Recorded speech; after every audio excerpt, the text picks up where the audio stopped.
Hello, and welcome to this YouTube channel. My name is Jameelah, and I am a master manifester. And I know you are too, because you're watching content like this. The name of this lovely channel is Holistic Manifesting, because I believe in a whole mind, whole body, and whole being experience when it comes to manifesting these amazing lives we're choosing. What I'm discussing in this video is, as women, we must curate our own value. We must establish our own value.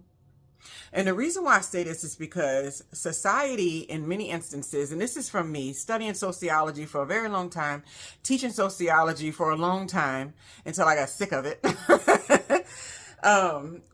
It is structured to minimize many aspects of the female experience in this world.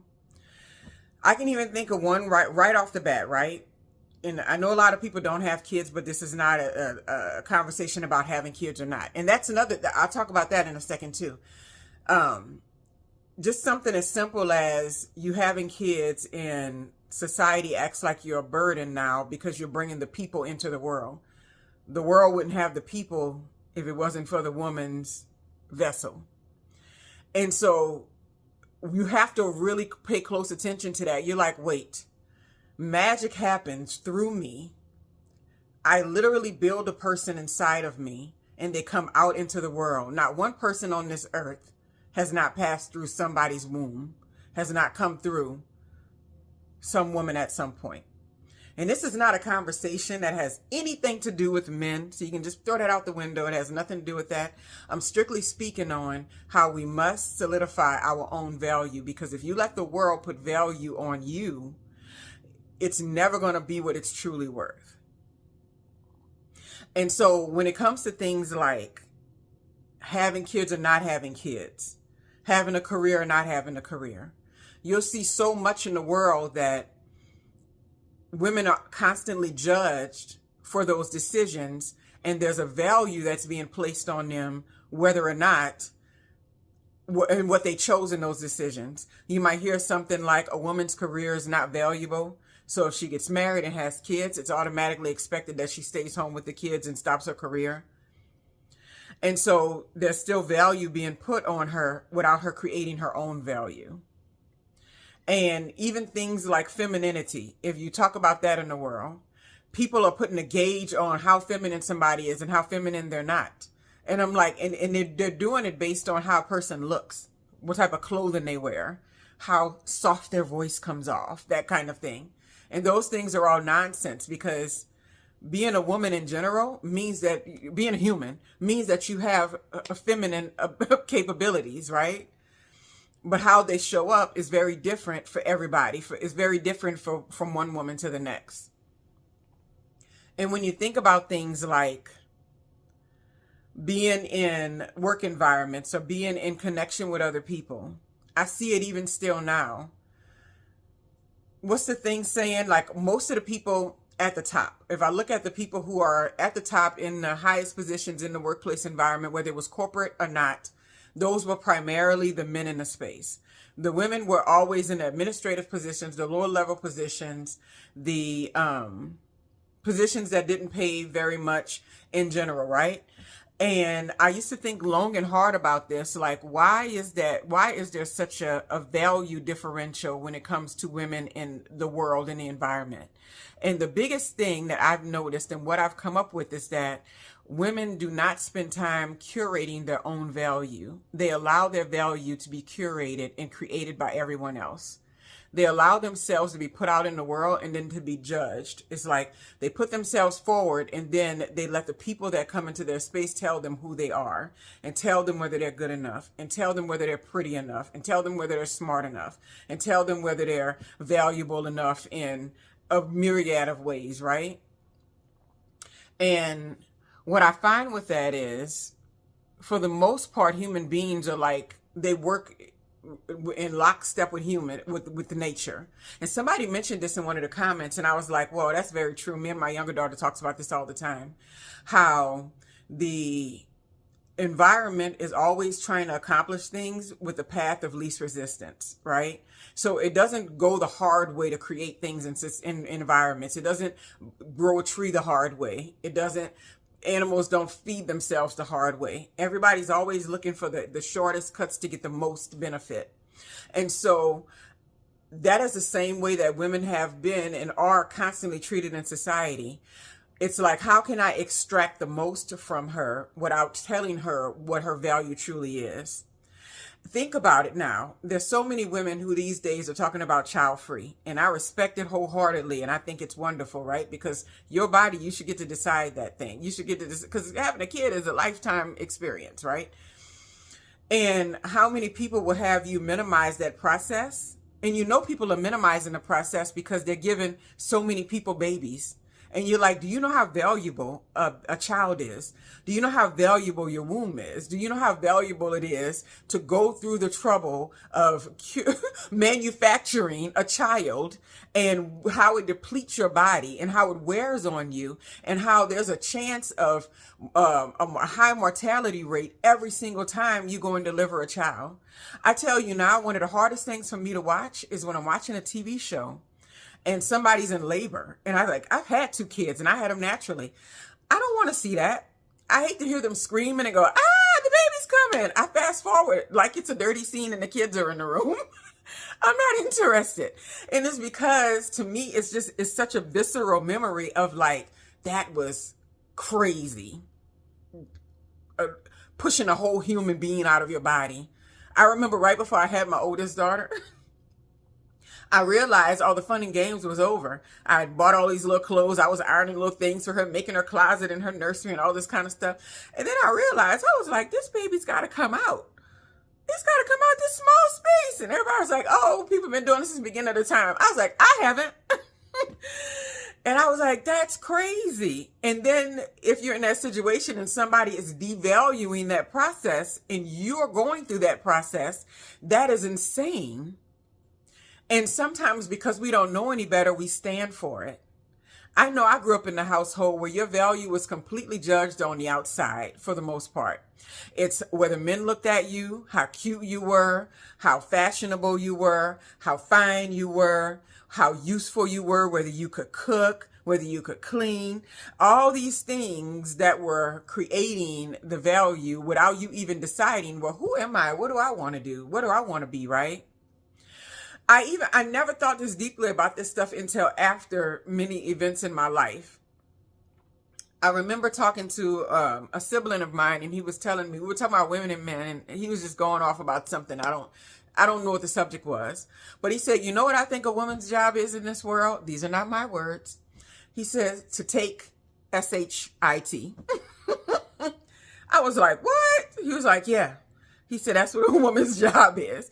And I was thinking to myself, like, now in like hindsight, I'm like, dang, that for someone to decide to make such a bold statement, that means you have been truly brainwashed to believe that you hold the value that someone else sees in themselves. You hold the value of what women see in themselves.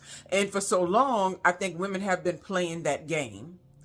And you'll see it all the time now. There's still all these little dating channels out and these little podcasts and things like that are just like what you need to do to make yourself better and more presentable so that people can like you, so that people can love you, so that you can be respected. And then what about you doesn't matter. I don't care if you got doctorates. I don't care if you're a lawyer and you save the environment. I don't care if you're a surgeon or whatever. It means nothing to in a relationship. And you're just like, how can me growing and developing and being and expanding and coming out to be this person that I am today that you're attracted to, how can that mean nothing? It's all a part of my story. And I think that's what you're seeing now more than anything with especially younger women. You're seeing that they're deciding their own value. They're curating what they think is important to them and allowing other people's opinions to fall by the wayside. It's like, no, I don't think any less of myself because I don't have an hourglass figure. I don't think any less of myself because somebody says that I'm a tomboy and I'm not feminine enough, even though femininity is not a performance, right? I don't think any less of myself because I went and got the house that I wanted and made the money that I wanted and got the degrees that I wanted. And it's like, oh, now no man's going to want you. It's just like, dude, why does that have to be my whole value? And I don't think any less of myself because I decide, you know what? Having a relationship is not necessarily important to me. Not right now. Maybe it will be at some point, but this ain't important to me now. So do I need to walk around with my head hanging down low and it's like, that's why you're single? And that kind of language. And I always think like, what is the audacity in that type of language?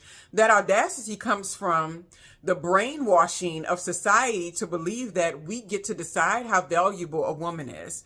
We get to decide whether or not she's good, whether she's virtuous, whether she deserves her success, whether she deserves to be in front of the camera. I've gotten so many comments and different things, and I usually don't let them stay, where people just come at me kind of sideways and weird. And I'm just thinking like, oh, you were mistaken. You were under the impression that what you feel about me is what I need to feel about myself. And you'll see it with celebrities all the time too. And in every facet, in every avenue, in every place that we work, that is the common thing. I've worked my whole entire life in environments where it was largely male dominated, but I've also worked in environments where it was a lot of women too. Just a few. It depends on what I was doing, but in the tech world. And I realized that when I was having trouble in an environment and it was very toxic and they were trying to make me out to be the person that was contentious, first of all, I was the only woman, go figure. And because I was truthful about things that nobody wanted to face, I was, of course, shoot the messenger kind of thing. But what I noticed overall when I stepped back from that situation is that there was an air of arrogance that they got to decide whether or not I belonged in that space, whether or not I was valuable enough to sit next to them, even though I was much more educated than many of the guys I worked with. I had more experience in what I was doing. I was much better of a problem solver in so many instances, and that was important to me. I enjoyed it. I wasn't there to make them feel comfortable with me because I was a woman. And sometimes people are under that impression too. They're like, you're acting like this. That's why women can be called the B word so easily in those environments, because people actually think that you're supposed to be curating your personality to give them the maximum comfort. I'm supposed to be curating my personality so you can somehow feel more of who you already supposed to feel. It's not my problem. It's yours, but I'm supposed to shoulder it. And so many of us have had our value placed on us by the people around us. And we have been expected to shoulder other people's uncomfortable feelings about the way that we show up. And I've had this happen in family and environments, and it's made me become even more unapologetic. And I love that aspect of myself, because you don't have to be rude and aggressive to be unapologetic. You just have to say, hey man, I get to decide my own value. I get to decide how I show up in this world, right? And when I think about stuff like, especially as it relates to beauty and how we feel about ourselves and how we show up in this world, you get so many messages that tell you that you always have to be looking on the outside to say, what are we supposed to be wearing right now? What are we supposed to be doing as far as makeup? Should we not wear it or should we wear it? I mean, it's a common thing for women, even on this channel I'm on, when they see me without makeup and they see me with it on, to add some value to that. It's just like, oh, you're more virtuous now. You're more noble. You're more of a respectable or a higher quality woman because you're willing to show up on camera without makeup. And I just don't believe that. I believe that whatever state I'm in when I decide to get on this camera is perfectly okay. And sometimes it's with makeup and sometimes it's without, And so that's also too another judgment on value. It's like I'm more valuable to you when I don't have my face made up, because it gives people comfort in some kind of way. I don't get it. I don't really pay attention to like other women in that way, like how they're showing up makeup or not. I just figure they're doing what they want to do. And I have less value if I decide to make my face up and do lashes and do hair and get glamorous and then turn on the camera. And we have to pull that back. We have to take that energy back, because With women, it's a unique situation, especially biologically. Even if you decide not to have children, even if that's not something that you do, it's still biologically, we are affected very differently. We have a very different energetic composition when we walk into spaces and when we are in relationships and stuff. That's why you see so many women all the time complaining about giving so much of themselves in environments, and then someone saying, well, you don't pay a bill, then you're not valuable, and then them taking that to heart. And then not realizing it's just like, no, what you are giving in emotional labor, what you are giving in nurturing, what you are giving in giving someone children, that is priceless. And what I think is that pricelessness of what you are giving over makes people so uncomfortable that they have to try to get you to not see it. They have to get you in a place to where you don't actually see the power and the beauty and the expansion that you hold. Because once you see it, and once you understand who you are, and you understand the level of worthiness that you carry, there's nobody who's going to be able to tell you anything. You won't be sitting in any environments where people are sitting there talking down to you and telling you, oh, you were not good enough in this kind of thing. And you're just like, but wait, I am the mother of your child, or something like that. And this is another one. I'll think back to this because I just thought about something real quick. And it's in my book. In one of my books, I wrote about it because I always pull things from real life and put them in my novels. I remember I was with my daughter's their father. And he was saying something. We got into some argument that night about something that was happening, right? And there was always a constant need to try to minimize everything that I was doing. If I made a good meal, it's no compliments. If I looked good, it's no compliments. If I made a good point, it's that kind of thing. And I didn't realize how bad that was at the time. And so I remember him saying once, if I was a better man, I would have a better woman. And when I tell you that level of judgment on me, and I was a baby, I was in my 20s. Nobody couldn't even look me. You can't even think that without me feeling it and getting you out of my space these days. It won't even happen. But just the idea of it, just thinking about that, it's like, man, look at the effort in minimizing me so much and pushing me down.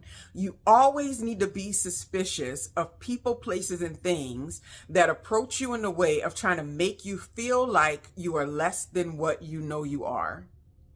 And that's not saying that, oh, you're delusional, you're believing like this. Why does it bother them? If you want to believe you're beautiful and they don't think you are, why should they care?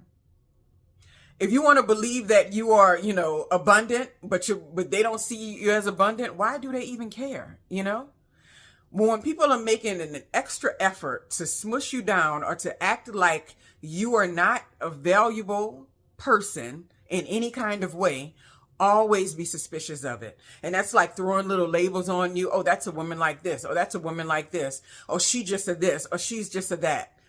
All these little new slangs that I hear popping up and stuff. All it is doing is just to minimize the role that you can actively play. When a woman is tapped in, tuned in, turned on, little Abraham Hicks in there, and she knows her full value and worth, and she is firmly nestled in her divine feminine energy, she can move mountains. And this scares people sometimes because it scares the men who don't have the ability to handle it, and it scares other women who are also not tapped into it. And they're just like, who does she think she is? She knows who she is, and that is the problem. And when you know that, it's not meaning you run around telling everybody, I know who I am, because when you really do, you don't have to say nothing. It kind of speaks for itself. But it means that you have gotten past the point in your life where you are allowing other people to decide who you are, what your value is, and what quality you bring into the space. I watched my own mom do it. She gave her value away like nobody's business. Her hard work away like nobody's business. Everything she had, if you asked her for it, you could have it. It was not an issue of that. She felt guilty if she couldn't give it to you. I was looking at this fluffy blanket I have here on my bed, and how one night I went to her house and I let my daughter sleep under it. And I was like, oh, I really love this blanket. And she was like, you can take it. I think about that all the time. Because she literally allowed her value to be placed on the outside all the time when we were kids. And I see that and I'm thinking like, that woman, there was a pricelessness. I'm saying million to put a big number on it, walking around with her everywhere she went. Everything she did, everything she touched turned to gold. Every project she was involved in, every community event, every opportunity, everything somebody asked her to do, whether it was cooking for an event or whatever, putting an event on, every single thing she did, touched, turned to gold. But she could not see the value in that. She still allowed other people to tell her whether or not something was good enough or this enough. And the women would give her shade in the environment just as much as the men would give her shade in the environments. So it's not even about genders in any kind of way like that. But just notice in society, there's a strong belief that we should be able to tell women who they are and tell them where to go sit. You have to learn to curate your own value.